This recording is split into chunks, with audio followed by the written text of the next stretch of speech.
네, 고맙습니다. 특히 국가기록원께서 이렇게 저를 여기에 초대해 주셔서 함께 하고 발표할 수 있게 해주셔서 정말 감사합니다. 여러분은 어떠셨는지 모르겠는데 오늘 발표들을 들으면서 정말 많은 것을 제가 느끼고 배울 수 있었습니다. 다른 아카이브들의 어떤 현황이라든지 여러 측면에 대해서 배울 수 있었습니다.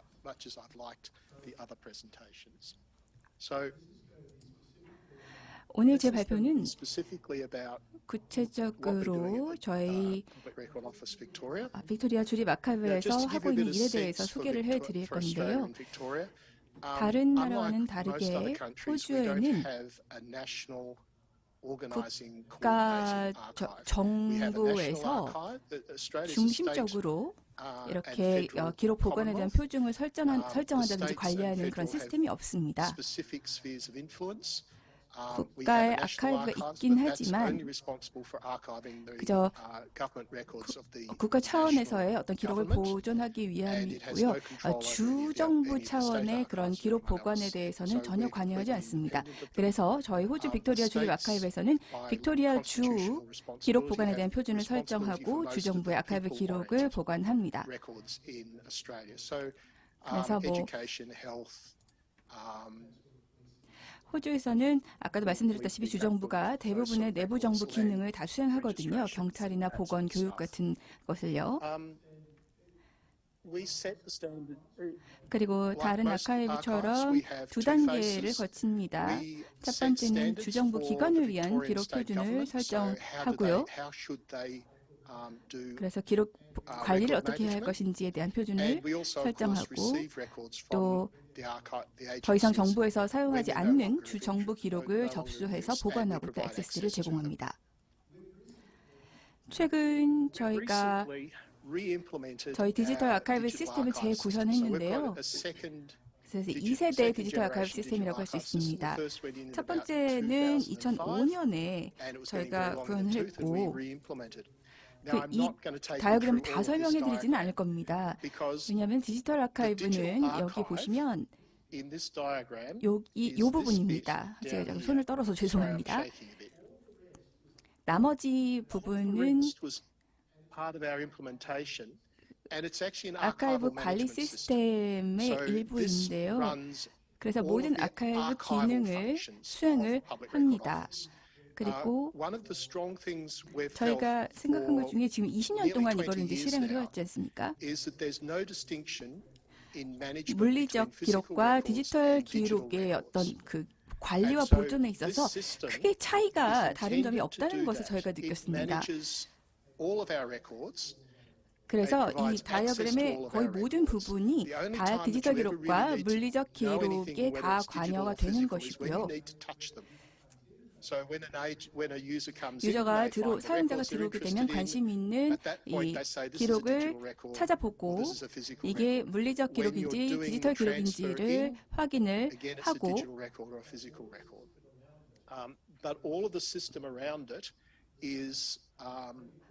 그 부분만 구별을 하는 것이지 나머지 부분은 다 같습니다. 그래서 제가 방금 보여드린 이 부분만 디지털 기록에 관련한 부분입니다.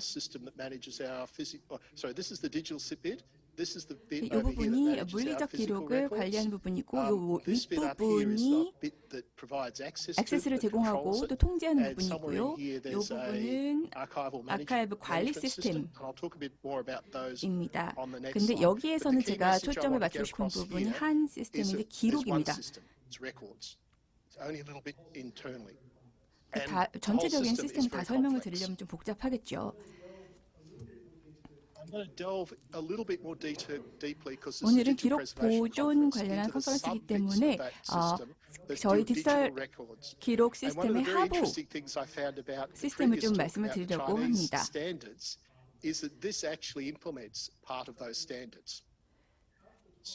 여기 위에 보시면 이제 이전이 되죠. 기관에서 이전을 해옵니다. 그러면 이제 사전 수집 저장 공간이 있습니다. 그래서 이 국가 기록들이 들어오게 되면 이게 올바른 기록인지 컨텐츠가 올바른지를 확인을 하고 뭔가 잘못되어 있으면 다시 보는 기관에다가 보내서 뭐 어디가 잘못됐다라고 알려줍니다. 어떤 물리적 기록을 처리하는 것과 똑같습니다. 아까 중국 발표자분께서 말씀하신 것과 같은 시스템이죠. 그리고 첫 번째 단계에서 모든 것이 문제가 없다고 여겨지면 다음 단계로 넘어갑니다.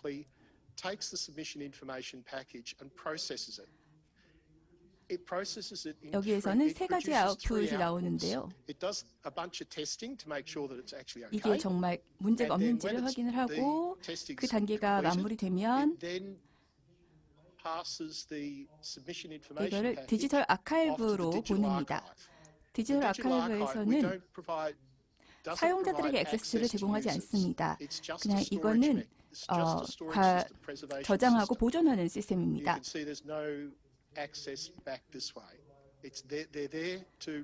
그냥 장기적인 백업 저장 공간을 제공해 주는 것이죠.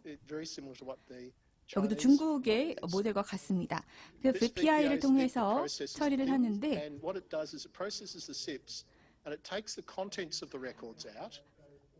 컨텐츠의 일부를 아카이브 통제 시스템으로 보내고요. 이 통합 시스템은 모든 기록을 우리 아카이브에 있는 모든 기록을 다 수집합니다. 그래서 물리적 그다음에 디지털 모든 기록을 수집을 하고요. 그리고 디지털 메타데이터도 여기에 있습니다. 그래서 유저들은 여기에서 확인을 할 수 있겠죠. 그리고 두 번째는 페도라 커먼스라는 2차적 자산 관리 시스템에 저장을 합니다. 그래서 유저가 들어오게 되면 이 두 가지 시스템에서 정보를 액세스할 수 있어요. 디지털 아카이브에서 액세스하는 게 아닙니다. 먼저 슬라이드로 다시 가보면요. 이 시스템을 저희가 직접 만들었거든요. 전체 시스템을 저희가 다 만들고 통제하고 싶었기 때문입니다. 한 가지 흥미로운 디자인이 뭐냐면 여기 밑에 핑크로 표시된 부분이 저희 내부적으로 운영하는 부분입니다. 디지털 서버가 여기 있고요. 디지털 아카이브죠. 그 다음에 물리적인 리포지토리가 있고 그 다음에 또 디지털화 워크플로우가 여기 터미널들이 있습니다. 원래는 이 다이어그램의 위쪽으로 올라갈수록 유저들에게 가까워질수록 여기 모든 것들이 저희 네트워크 손 밖에 있는 부분입니다. 이거는 의도적으로 저희가 그렇게 했는데 왜냐하면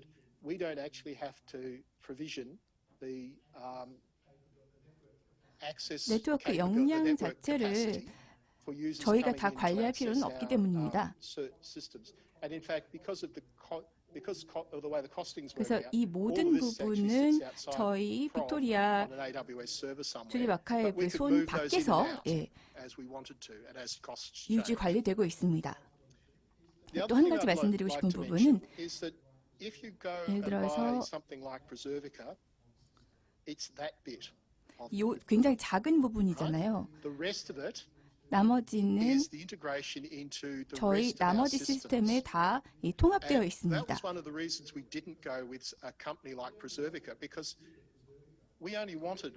프리저비카라는 곳에서 다른 시스템을 제공을 해주고 있는데 우리는 이 작은 한 부분만 저희가 구입을 해서 사용하고 있습니다. 자, 다시 앞으로 가보면요. 제가 SIP에 대해서 말씀을 드렸는데요. 이 SIP가 시작된 것은 1999년이었습니다. 한 23년 정도 됐죠? 그때 이걸 제가 만드는데 제가 같이 작업을 했었는데요.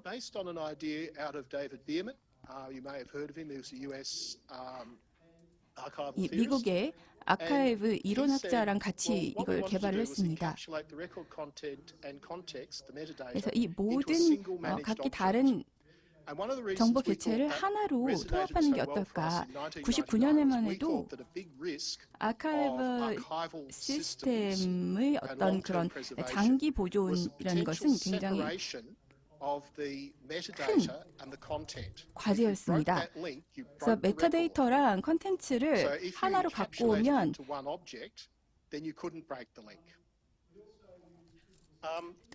손상을 감지할 수 있다는 것을 저희가 생각했기 때문입니다.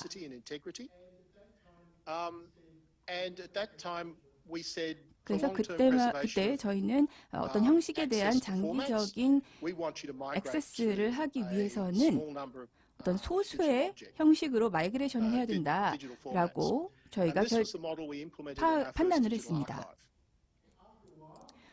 그리고 그 후에 이거보다 우리가 더 많은 것을 성취해낼 수 있겠구나라고 생각을 했고요. 벌스 마크 1에서 상당한 문제점을 저희가 많이 발견했습니다. 사양이 너무 복잡한 거예요. 가이드라인만 해도 400페이지가 넘어가는 겁니다. 그걸 누가 다 읽고 있겠습니까? 또 기록 표현이 굉장히 유연하지가 못한 거예요. 그래서 1999년에 우리가 이걸 했을 때 기록에는 여러 가지 문서가 파일 안에 들어가 있는 것이었죠. 근데 여기서 저희가 알게 된 것이 무엇이냐면 거의 1950년대 방식으로 기록을 지금 유지하고 보관하고 있는 것이었습니다. 지금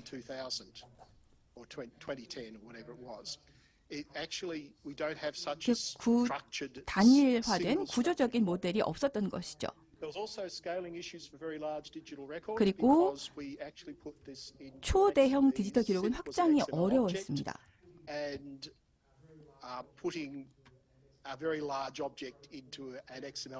그 확장을 하다 보면 거의 다 손상이 오더라고요. 그리고 바이너리 데이터로 표현된 기록을 저장하는 것은 비효율적이었습니다. 왜냐하면 파일 사이즈가 계속 커지니까요. 33%씩. 그리고 복잡성 때문에 업체들이 이걸 실제로 구현하기가 어려웠습니다. 그래서 벌스 마크 1의 어떤 전반적인 아이디어는 좋았지만 문제점들을 많이 발견했기 때문에 두 번째 버전을 만들어냈습니다. 두 번째 버전을 통해서 위에 방금 제가 말씀드린 문제들을 해결했죠.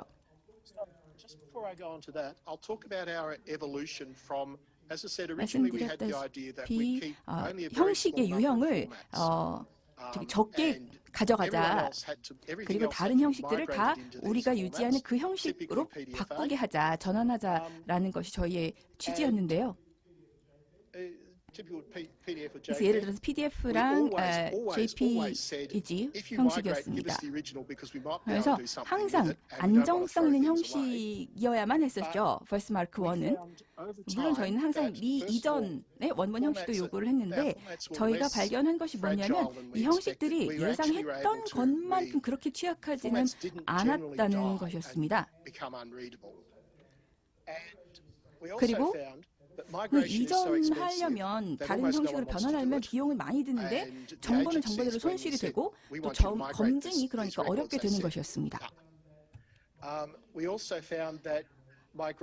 정보가 많이 손실이 되다 보니까 간소화하면서 정보가 손실이 되는 거였습니다.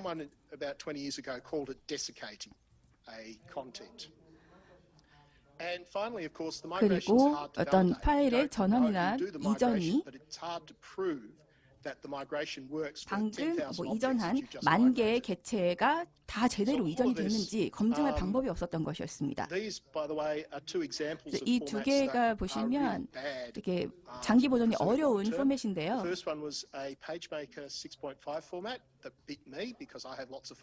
네, 더 이상 이렇게 명확하게 잘 나타나지가 않죠. 그리고 두 번째 거, 이게 진짜 힘들게 하는 부분이었습니다. 그래서 여기서 저희가 좀 더 장기적으로 지속 가능한 형식을 만들어 보자라는 목표를 가지고 이제 기관들에게 우리가 생각하기에 장기적으로 사용이 가능할 것 같은 형식을 사용해달라고 요청을 했습니다. 경제적 요인, 카테고리 킬러 형식이었죠. 워드나 JPG나 뭐 PDF 같은.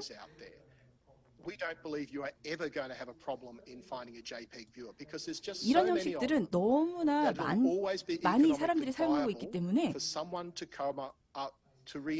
굉장히 기본적인 표준으로도 항상 액세스가 가능한 것이죠. 그리고 두 번째는 프로세싱 제품이 문서화되어야 한다는 것이었습니다. 그리고 이거를 대체한다면 다른 버전으로 마이그레이션 하기가 쉬워야 된다라는 것이었습니다.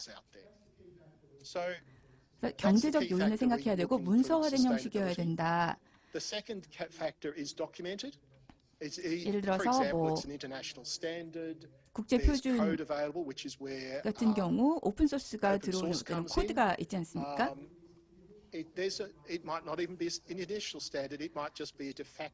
그냥 회사가 제시하는 뭐 제품에 대한 기술 정도도 괜찮았습니다. 그래서 그런 기록을 좀 우리한테 달라. 근데 그런 형식들 말고 다른 형식들을 그들이 고집한다?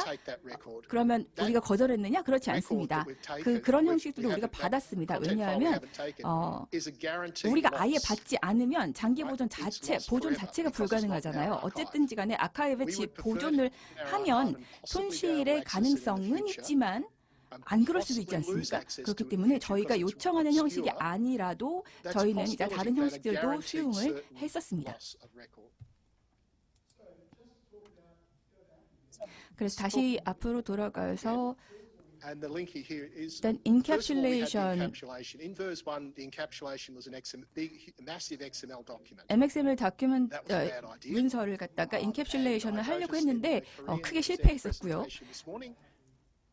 아침에 한국 측에서 발표해 주신 것과 저희도 같은 상황이었습니다. 그래서 이 캡슐화란 여러 가지 파일을 하나의 객체로 묶는 것이죠. 이걸 추구한 이유가 있습니다. 짚을 사용해서 캡슐화했는데요. 지속 가능한 형식이잖아요. 짚 자체가. 컨텐츠가 뭐 10년, 20년 후에 사장된다 하더라도 굉장히 유연한 내부 데이터 모델이기 때문에 디지털 파일의 디렉토리 구조가 명확해서 다시 복원하기가 쉽기 때문입니다. 그리고 그 결과 이 사양이나 구현이 굉장히 간소화되었습니다.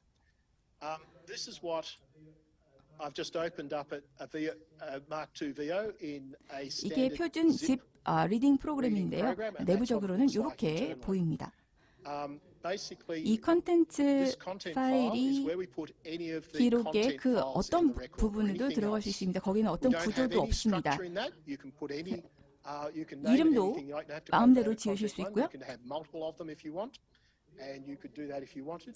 다른 컨텐츠는 XML 파일입니다. 그 기록의 구조에 대해서 설명하는 것이죠.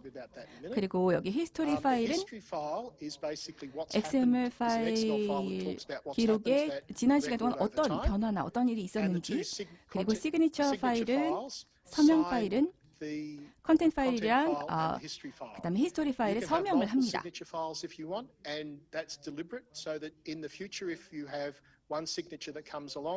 그래서 쿼텀 컴퓨팅 때문에 이 서명이 만약에 깨진다? 그러면 디지털 서명을 새로운 것을 적용하면서 기존 것도 여기에 계속 보존할 수가 있습니다. 그래서 원하면 히스토리도 변경할 수 있지만 오리지널 그 시그니처 서명은 변경할 수 없습니다.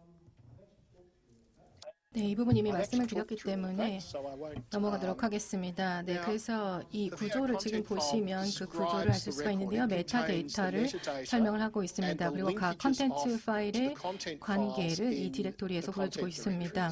네, 그리고 일부 여기 나와 있는 기술과 앞전에 보셨던 것과 유사하게요. 중국 발표에서 설명된 거 그리고 한국 발표에서도 비슷했습니다. 동일하게 지금 여기서도 디지털 시그니처 서명이 나오는데요. 나중에 설명을 드리겠습니다. 여기서 문제, 잠시만요. 저희가 겪었던 문제 중에 하나는 이 오리지널 벌스에서는 그 포맷이 굉장히 유연성이 적다라는 겁니다. 그래서 유연성을 확보하자 했습니다. 100%는 아니었지만요. 그래서 이 기록이 일단 여기 하이어라키 구조로 되어 있습니다. 그래서 저희가 이것을 전자기록 관리 시스템에서 이렇게 확인을 했고요. 어떻게 했냐 하면 일단 이것을 트리에 매핑을 합니다. 이것을 인포메이션 오브젝트라고 부르는데요. 프레미스랑 굉장히 유사합니다. 하지만 훨씬 더 단소화되어 있습니다. 이것을 사용해서 일단 복잡한 그런 부분들을 우리가 예전에 첫 번째 버전에서 썼던 것은 이제 더 이상 할 수가 없으니까 훨씬 간소화하자라는 목표를 가지고 이렇게 했습니다. 그래서 이 인포메이션 오브젝트는 이렇게 점으로 표시가 되어 있는데요. 여기에는 여러 개의 컨텐츠 파일이 들어갈 수가 있습니다. 그리고 다수의 메타데이터 패키지를 들어갈 수가 있습니다. 이 트리를 보시면 XML 문서로 표시가 되어 있습니다. VI 컨텐츠 파일에 들어가 있게 되고요. 우리가 이것을 프로세스 처리를 하게 되면 인제스트, 그러니까 입수를 하게 되면 이 전체 트리 그리고 그 안에 있는 모든 메타 데이터가 저희 아카이브 매니지먼트 시스템으로 들어가게 되고 이것이 그 안에서 모든 물리적인 데이터와 여러 가지 구조 등등이 다 들어가 있는 그런 시스템이죠. 그렇다는 것은 이 트리가 웹뷰에 보여진다는 것입니다. 이게 외부에서 들어올 때 이 트리를 보고 뭐가 있는지를 볼 수가 있고요. 거기에서 컨텐츠 파일을 선택을 해서 볼 수가 있습니다.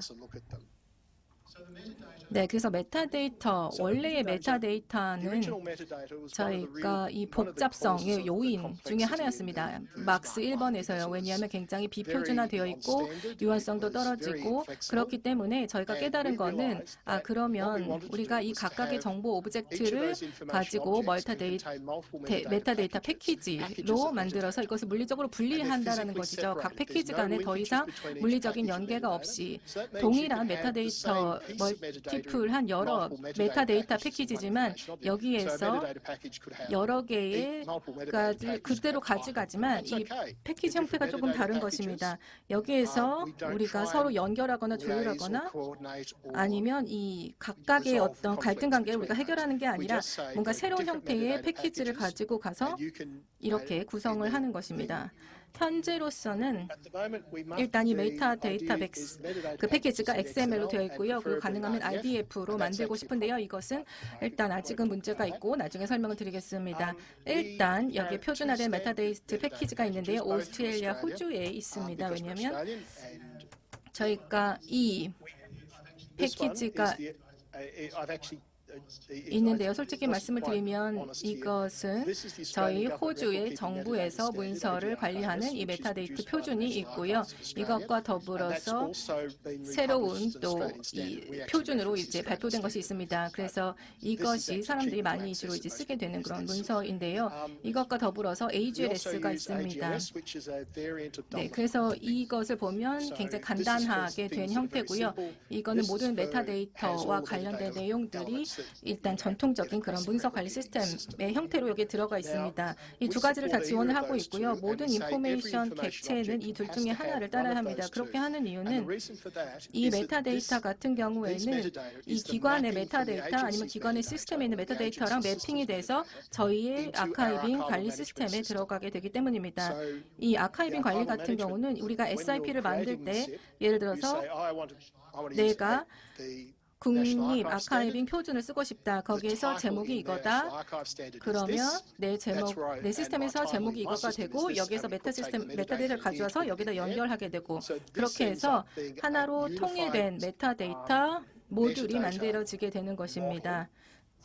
기록 관리를 위한 그런 모델이 만들어지고요. 그러면 여기서 메타데이터를 가져와서 거기에 저희의 아카이빙 시스템에 이것을 작성을 해서 채우게 되고요. 그러면 각각 시스템에 모두 표준화된 이런 메타데이터가 들어가게 되는 형태입니다.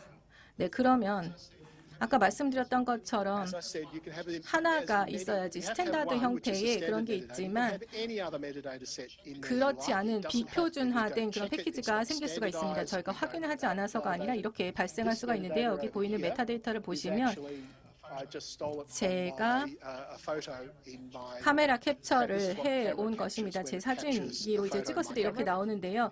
이것을 바로 메타데이터 패키지, 인포메이션 오브젝트에 들어가게 할 수가 있습니다. 그러면 이 아카이브 관리 시스템에서는 이게 어떤 의미인지를 모릅니다. 일단 이것을 가져와서 시스템에 집어넣게 되는데요. 이거를 보실 수가 있고, 여기서 저희가 하는 작업 중에 또 다른 거는 이 시스템을 우리가 실행을 할 때 여러분들께 이런 메타데이터를 시스템에서 모두 가져오라고 얘기를 합니다. 그게 어떤 형태일지는 모르지만 뭐 XML인 한에 이것을 인포메이션 객체에 넣게 합니다. 저희가 이것을 가지고 확인을 하고 일단 보게 되는 겁니다. 나중에 필요하면 그쪽에 가서 다시 여기에서 정보를 추출하도록 요청을 할 수도 있겠죠. 그래서 항상 이런 패키지를 저희가 수집을 해서 이것을 아카이빙 관리 시스템에다가 저장을 하게 되는 겁니다. 디지털 서명에 대해서 설명을 드리겠습니다. 디지털 서명이라는 것은 버스 1과 2에서 약간 다른데요. 여기에서는 이게 어떻게 움직이는지 설명을 드리겠습니다. 이 모델은 아까 말씀을 드렸는데 두 가지가 중요합니다. 일단 집 캡슐화를 통해서 사용을 하면 우리가 디지털 서명 생성이나 확인이 훨씬 간단해집니다. 왜냐하면 예전에는 우리가 그중에서 일부를 XML 문서로 가져와서 디지털 서명을 하고 이것을 이제 확인을 하게 되는데요. 그 과정이 굉장히 쉽지가 않습니다. 잘못될 가능성도 많고요. 그런데 이제는 이것을 디지털 사인 서명을 하라 해서 굉장히 간단하게 할 수가 있습니다. 이런 디지털 서명을 우리가 장기 보존하는 데 있어서 아카이브를 사용을 할 수가 있는데요. 여기서 일단 먼저 공개 키, 인증서, 체인을 활용을 합니다. 여기가 좀 쉽지가 않은데요. 이 체인 같은 경우는 그 목적이 장기 저장을, 장기 활용을 위한 것이 아닙니다. 우리가 이것을 이제 아카이브에서 사용을 했는데요. 정확히 동일한 방식으로, 그러니까 아카이브를 우리가 막 100년 전에 손으로 썼던 그런 것들을 가지고, 사실 우리가 이것을 테스트하기는 쉽지는 않지만요. 가능한 거는 이거를 다른 그런 서명들과 같이 비교를 하는 겁니다. 그 사람의 아카이브에서 같이 비교를 하는 것이죠. 그것처럼 마찬가지로 여기에서도 공개키 인증서 체인을 디지털 서명 블락에서 보고 원한다면 우리가 다시 여기로 가서 이 인증서 체인이 무엇이었는지 확인할 수가 있습니다. 그래서 여기에 한 10,000개의 그런 오브젝트가 있다. 그래서 이 동일한 것들을 확인을 하는데 한 개가 달랐다라고 하면 이것이 아마 조금 의심스럽구나라고 생각을 할 수가 있겠죠. 왜냐하면 이것은 다른 것과 다른 서명이니까 단순한 비교를 통해서 확인을 할 수가 있습니다. 그래서 이런 식으로 확인을 하는 과정이 있고요. 이 인증서 같은 경우에 보면은 여러 가지 형태로 이루어질 수가 있는데요. 이런 모든 디지털 기록이 아카이브에서 탑 레벨에서 서명이 되면서 이것을 전체를 다 베리피케이션 할 수가 있습니다. 그래서 이런 인증, 인프라가 모두 다 있어야지만 이걸 장기적으로 디지털 서명을 우리가 입증할 수 있는 것은 아닙니다. 네, 그래서 이 사양이라든가 이런 표준을 작성하는 것은 사실 여러 작업의 일부입니다. 저희가 이런 자바 코드를 쓰기도 했고요. 그래서 이 벌스2 VEO를 생성하고 검증하기 위한 자바 코드였고요. 그리고 CCBY 라이선스로 출시하려고 하고 있고요. 그래서 GitHub에서 사용할 수가 있습니다. 그래서 뭐 잘못된 게 있으면 알려주시길 바랍니다. 버그가 있으면 알려주시고요. 그리고 벤더가 이런 규정 준수 테스트를 포함해서 모두 통합할 수 있도록 지원을 합니다. 그래서 이 BO를 테스트하고 문제가 있는지 이걸 어떻게 해결할 수 있는지 확인을 하게 되고요. 그리고 또 저희 기술 보존 전문가를 위한 내부 교육들도 있습니다. 이것이 어떻게 구성이 되는지 디지털화하는지를 교육을 하는데요. 왜냐하면 다음 슬라이드에서 말씀을 드리겠습니다. 일단 저희가 기존의 아카이브 관리 시스템 그리고 버스 마크 2의 경험을 보면 이것이 훨씬 더 강력하고요. 그리고 모듈형 플랫폼이기 때문에 우리가 향후에 이 시스템을 확장할 수 있는 기회가 있습니다. 그리고 배포에 있어서 훨씬 더 유연하고요. 그리고 저희가 이것을 구축을 하는 데 있어서 실제로 이 시스템 지원에 문제가 있습니다. 특히 인력 문제 때문에. 그런데 인력이 적은 경우에는 이런 지원이 필요한 경우가 있습니다. 그래서 이것이 장점이라고 할 수가 있고요. 그래서 이것 때문에 그런 석세션 플래닝에 있어서 문제가 발생할 수가 있습니다. 훨씬 더 간단한 SIP 또 AIP 형식이고요. 아까 말씀드렸던 400장 이상이 아니라 한 15 정도로 훨씬 더 간단하고 이해하기가 쉽습니다. 네, 그리고 유연성과 관련해서 또 이 기록 구조에 있어서 메타데이터 유용성이 굉장히 강력합니다. 다음 슬라이드에서 말씀을 드리겠고요. 그리고 또 이 업체들도 이런 VEO 생성을 구현을 하고 있습니다. 그래서 모든 코드를 이제 활용해서 마이크로소프트 스탠더드 코드 등 레드햇 등등 여러 가지들을 활용할 수가 있고요. 네, 이것이 가능하다라는 것을 확인했습니다. 또 말씀드리고 싶은 부분이 있는데요. 저희 경험을 보면 실제로 이 벌스 새로운 시스템을 사용을 하다 보니까 그리고 새로운 아카이브를 사용할 때 이것이 어떻게 적용되는지를 굉장히 흥미로운 그런 과정이 있었습니다. 일단 이 기록물을 처리에 있어서 예전 아카이브 같은 경우는 기술적인 것들에 집중을 했었습니다. 그런데 이제는 좀 더 기록 관리로 그 집중 포커스가 바뀌고 있습니다. 그래서 어떻게 이 소스 시스템에서 어떻게 어떤 기록물이 이 안에 있는지 하나의 작업으로 보는 것이 아니라 이것이 그 다음의 레코드, 다른 기록, 다른 시스템과 어떻게 연결되는지를 고민하는 것입니다. 여기 이렇게 하이라키 구조가 있는데 그 안에서 이 기록은 어떤 위치에 있는지 그리고 이것이 아카이브 통제 구조에서 어떤 의미를 갖는지 등을 전체적으로 보게 되는 것입니다. 그리고 어떤 메타데이터를 사용할 수 있는지를 이 기록 담당자들이 궁금해한다라는 것입니다. 이 시스템에서 어떤 메타데이터를 활용할 수 있는지 그리고 우리가 원하는 것을 확보할 수 있는지 우리가 이 시스템에 들어가서 실제로 원하는 것을 얻을 수 있는지 이런 질문들을 저희가 받게 되는데요. 이것은 물리적 기록을 다룰 때 묻는 질문들과 굉장히 유사합니다. 그래서 10년 전에 한 디렉터께서 이렇게 얘기했습니다. 물리적 팀, 기록팀 아니면 디지털 기록팀 이렇게 나누는 것이 아니라 하나의 팀이 있고 그 안에서 물론 서로 전문 분야는 다를 수가 있겠지만 결국에는 두 가지를 서로 통합해서 운영을 하는 것이 맞다고 봅니다. 네, 그래서 기본적으로 그냥 핵심적인 부분들을 말씀을 드렸고요. 이것은 결국 기록 시스템입니다. 디지털 아카이브, 디지털 보존 시스템이기보다는 기록 관리를 위한 것이고요. 그리고 실제로 또 흥미로운 것은 여러분이 지금 현재 기록 전문가들이 일하는 방식을 보면 바로 이 기록 단위에서 그것을 집중을 해서 보지 기술 중심이 아니라는 겁니다. 네, 물론 여기에 대해서는 뭐 기술은 가능할 수가 있겠지만 그건 또 다른 문제고요. 네, 강추해 주셔서 감사합니다.